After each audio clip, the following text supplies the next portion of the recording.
Take a look, a terror attack in New York City. At least 8 people are dead and more than a dozen are hurt. This is after a truck crashed into some people in Lower Manhattan.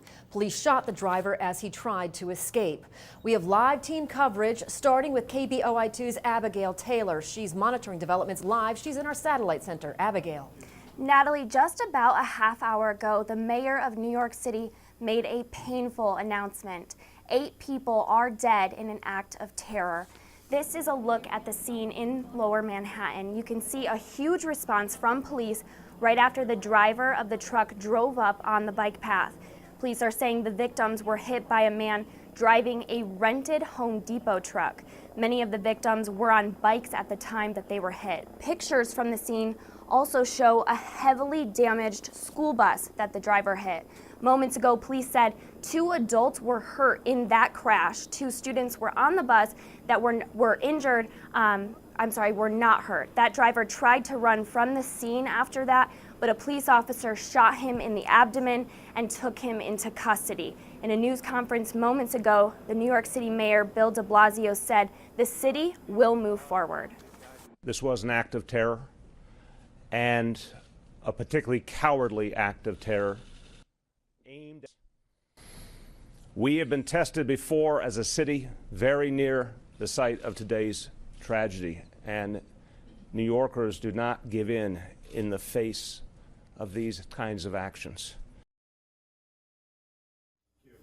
And this is a look at our Banjo app, which takes recent social media posts in Lower Manhattan.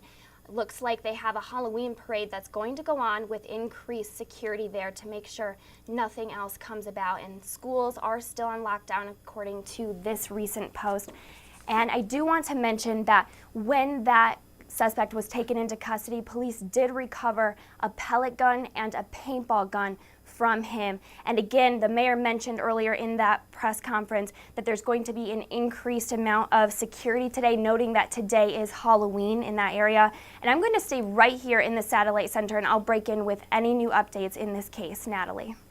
All right, Abigail, thank you. Meantime, President Trump is responding to this attack. Here's what he said just about 3:30 this afternoon. In New York City, looks like another attack by a very sick and deranged person. Law enforcement is following this closely. Not in the USA.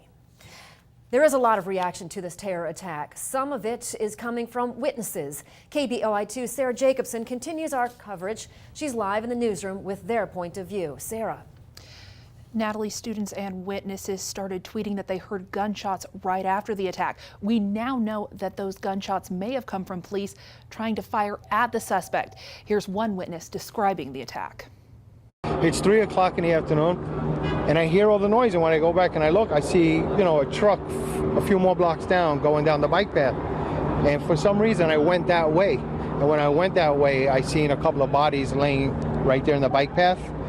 And when I was looking, seeing if there's anybody else, I heard gunshots.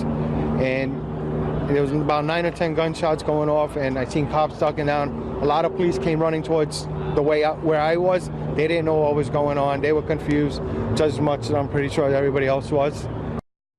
And more interviews are coming into our newsroom. I'll be sharing those with you in about a half hour. Natalie. Sarah, thank you. KBOI2 is staying on top of this story all afternoon, as you can imagine. If you've downloaded our KBOI2 mobile app, you've already been receiving our breaking news alerts, and those will continue. We are also posting live pictures on our KBOI2 Facebook page and providing more context and perspective on idahonews.com. And more